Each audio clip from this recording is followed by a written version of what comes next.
Well, well, well. Here we are, broadcasting from the smoking ruins of what used to be the pride of the Galactic Council's Third Fleet. I'm Admiral Vex-Korath of the Hegemony Command, and if you're receiving this transmission, congratulations. You've just witnessed the most spectacular military blunder in the last 3 millennia. You want to know what happened? Oh, I'll tell you exactly what happened. We underestimated the humans. Again.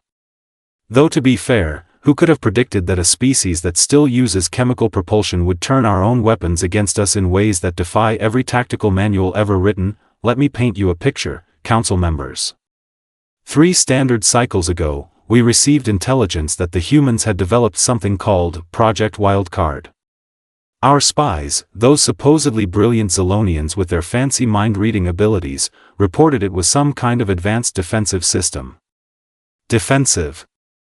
Can you believe the irony? Commander HFY Naylor, my second-in-command, was practically vibrating with excitement. Admiral, she said, her 4 eyes gleaming with that predatory shine we Korathians get before a hunt, the humans are clearly preparing for our arrival. This Project Wildcard must be neutralized before we begin the Standard Occupation Protocols. Standard Occupation Protocols. Ha!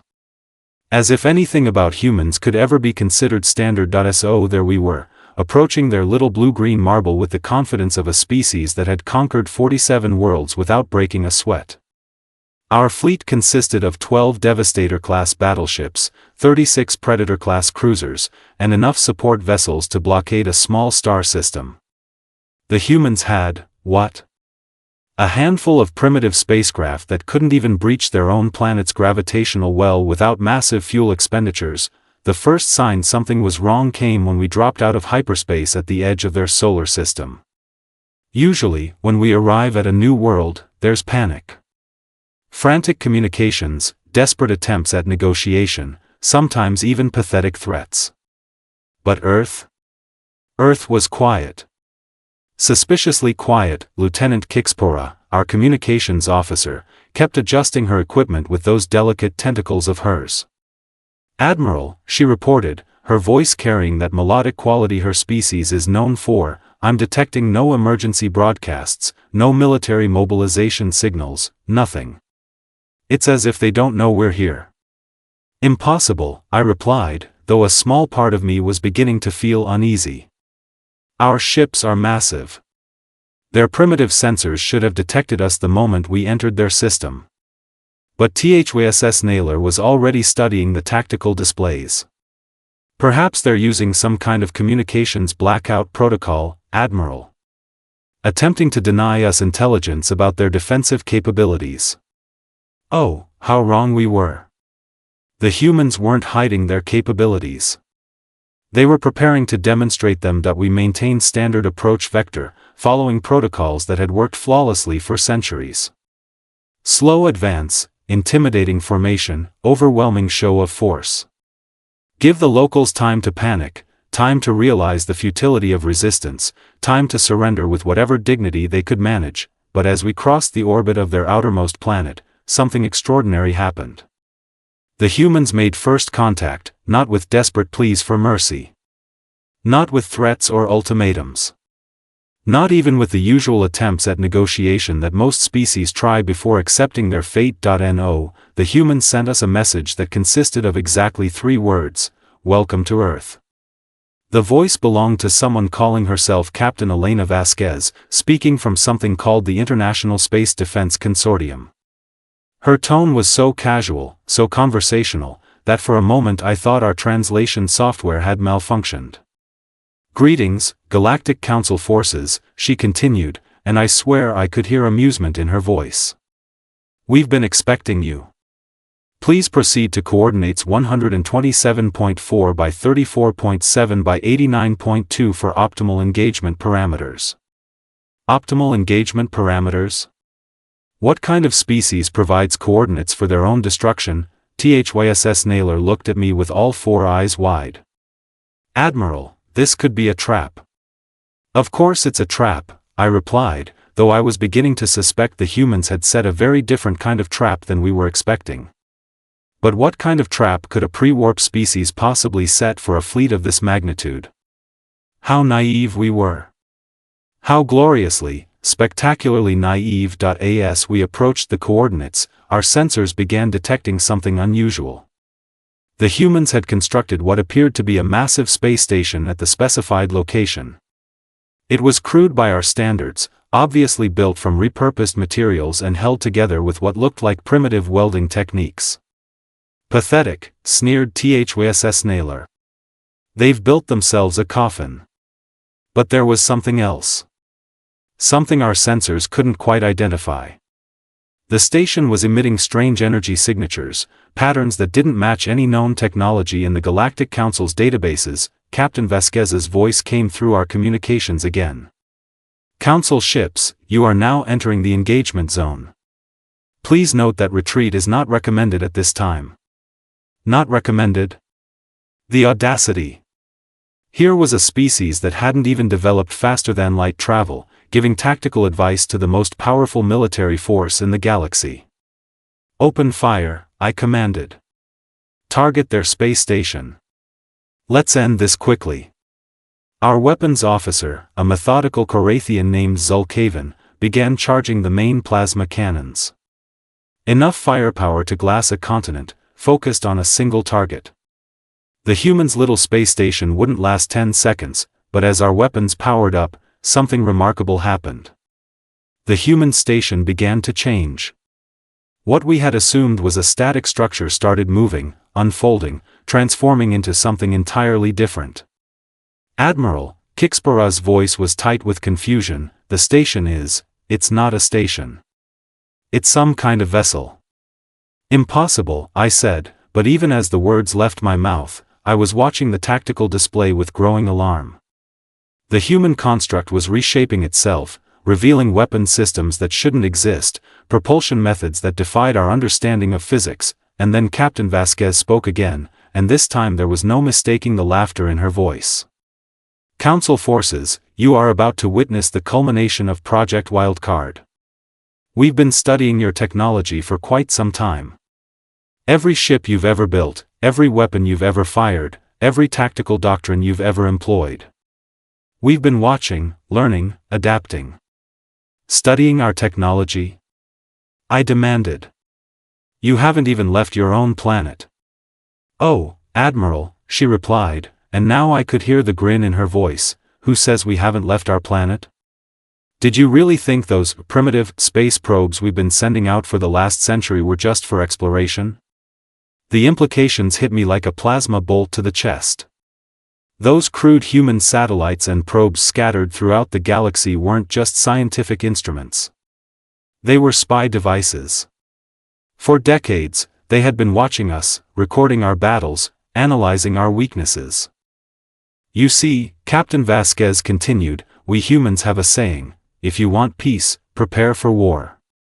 But we have another saying too, the best defense is a good offense. We've been preparing for both. That's when the human vessel opened fire, but it wasn't firing conventional weapons. It was firing our own weapons back at us. Plasma cannons of hegemony design, particle beams of council specification, torpedo systems that perfectly mimicked our most advanced ordnance. The humans had built a ship that could replicate any weapon system in the galaxy, using nothing but salvaged materials and primitive manufacturing techniques. It was impossible. It was insane that IT was brilliant. Our shields held for approximately 30 seconds before the first breach. The humans weren't just copying our weapons, they were improving them, finding ways to increase their effectiveness that our own engineers had never considered. Evasive maneuvers. I shouted, but it was too late. The human vessel had somehow anticipated our movement patterns, positioning itself to maximize damage while minimizing its own exposure. Admiral, THWSS Naylor's voice was strained, how are they doing this? Their ship shouldn't be able to generate that much power. Their hull shouldn't be able to withstand the stress of those weapon systems. That's when I realized the truth. The humans hadn't just built a ship. They had built something that could become any ship it needed to be. Every battle it fought, every weapon it encountered, it learned from and adapted to.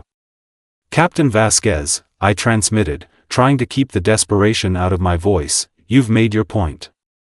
We're prepared to negotiate. Her laughter echoed across the comm channel. Negotiate? Admiral, this isn't a negotiation. This is a demonstration. You came here to conquer us, to add Earth to your collection of subjugated worlds. Well, congratulations. You've succeeded in showing us exactly what we're capable of. The battle raged for 6 hours. 6 hours of watching the pride of the Galactic Council's fleet being systematically dismantled by a single human vessel that seemed to evolve with every passing moment. By the end, only 3 ships remained functional, including my own flagship. The humans had crippled our fleet without destroying it, a message that was impossible to misinterpret. Admiral, Captain Vasquez's voice came through one final time, you're free to go. Take your remaining ships and return to the Council. Tell them what you've seen here today. Tell them that Earth is not interested in joining their empire. And if we return with a larger fleet? I asked. Then we'll be ready for that too, she replied. We've learned everything we need to know about your technology. But more importantly, we've learned that you're not invincible. And Admiral? We're very good at sharing information. The transmission ended, leaving us alone in the wreckage of our arrogance. So there we were, limping back to Council space with our tails between our legs and our pride scattered across the void like debris from our shattered fleet. You'd think that would be the end of it, wouldn't you? A humbling lesson learned, a strategic withdrawal, maybe even a begrudging respect for human ingenuity. Oh, how delightfully wrong that assumption turned out to be. The journey back to Council headquarters took us through 17 different systems, and in every single one, we encountered something that made my already churning stomach drop even further. Human probes.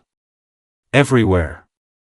Not the primitive, clunky devices we dismissed for decades, but sleek, advanced surveillance networks that had clearly been upgraded since our little encounter at Earth. Admiral, Lieutenant Kixpora reported during our 3rd day of hyperspace travel, her melodic voice carrying a note of barely controlled panic. I'm detecting transmission bursts from at least 47 different human monitoring stations throughout this sector alone. 47. In one sector. The implications were staggering.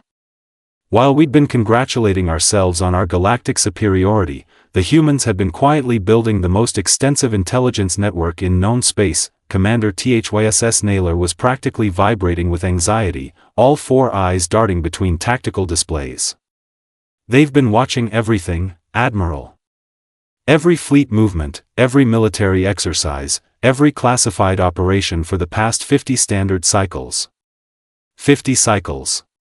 The humans had been preparing for this confrontation since before most of our current military leadership had even been hatched.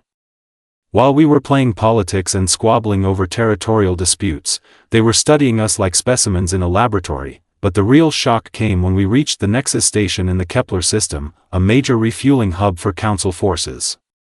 As we approached the docking bays, I noticed something that made my blood freeze in my veins. Kixpora, I said slowly, scan that cargo freighter in docking bay 7. The Wandering Star, Admiral? It's registered as a Centaurian merchant vessel, standard trade classification. Scan it again. Deep scan. The results were exactly what I'd feared. Human energy signatures. Human technology. Human crew members disguised as Centaurians, complete with biological modifications that would fool most security screenings. They're already here, I whispered. Sir? HFY Naylor leaned closer. The humans. They're not just watching us from their probes. They're here, among us, integrated into our society so completely that we never even noticed. The magnitude of their infiltration became clear over the following days. As we continued our journey home, we began identifying human operatives throughout Council space. Merchants, traders, diplomats, even low-level military personnel.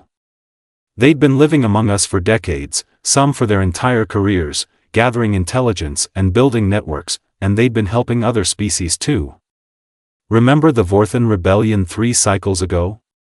The one where a supposedly primitive species somehow acquired advanced weapons and tactical knowledge overnight? Guess who'd been providing technical assistance behind the scenes? Or the mysterious equipment failures that plagued the Fourth Fleet during the Rigel campaign? Sabotage, but so subtle and sophisticated that our investigators never found evidence. Now we knew why. The humans had been fighting a shadow war against the Council for generations, and we'd been too arrogant to realize it. When we finally reached Council headquarters on the Lion Prime, I expected panic, emergency sessions, perhaps even a declaration of war. Instead, I found something far more disturbing: complete denial. High Chancellor Brixtavari, that pompous Nexarian with his crystalline exoskeleton and superiority complex, listened to my report with barely concealed disdain. "Admiral," he said in that grating, harmonic voice of his, "you're suggesting that a pre-warp species has somehow infiltrated our most secure installations and defeated our most advanced fleet? The implausibility is staggering." "With respect, Chancellor," I replied, trying to keep my temper in check, "the evidence is overwhelming.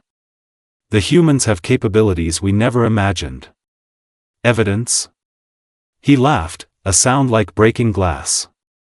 "You return with 3 damaged ships and wild stories about shape-shifting vessels and impossible technologies. Perhaps the stress of command has affected your judgment." That's when I realized the Council wasn't just in denial. They were terrified. Admitting that humans had outmaneuvered us would mean acknowledging that our entire understanding of galactic power structures was fundamentally flawed. So they did what powerful bureaucracies do best: they covered it up. My report was classified, my crew was reassigned to distant postings, and the official record stated that the Third Fleet had encountered unexpected technical difficulties during a routine patrol. The humans? They didn't exist as a threat. Earth remained classified as a primitive world of no strategic importance, but I knew the truth. And apparently, so did others. 2 weeks after my return, I received a coded message from Captain Marcus Webb of the Human Intelligence Service. Yes, they had an intelligence service. Yes, they knew exactly who I was and where to find me. The message was simple: coffee? Tomorrow, 1400 hours, Café Luna, Station Level 7. I should have reported it immediately. Should have called security, set up a trap, done something appropriately military and by the book. Instead, I found myself walking into a small cafe on one of the Lion Prime civilian levels, looking for a human spy who somehow knew my daily routine better than I did. He was sitting at a corner table, and if I hadn't been specifically looking for him, I would have assumed he was just another trader or diplomat. Average height, brown hair, unremarkable features that would blend into almost any crowd in Council space. "Admiral Vex-Korath," he said as I approached, gesturing to the empty chair across from him. "Thank you for coming. I took the liberty of ordering you a Korathian spiced tea. My favorite drink.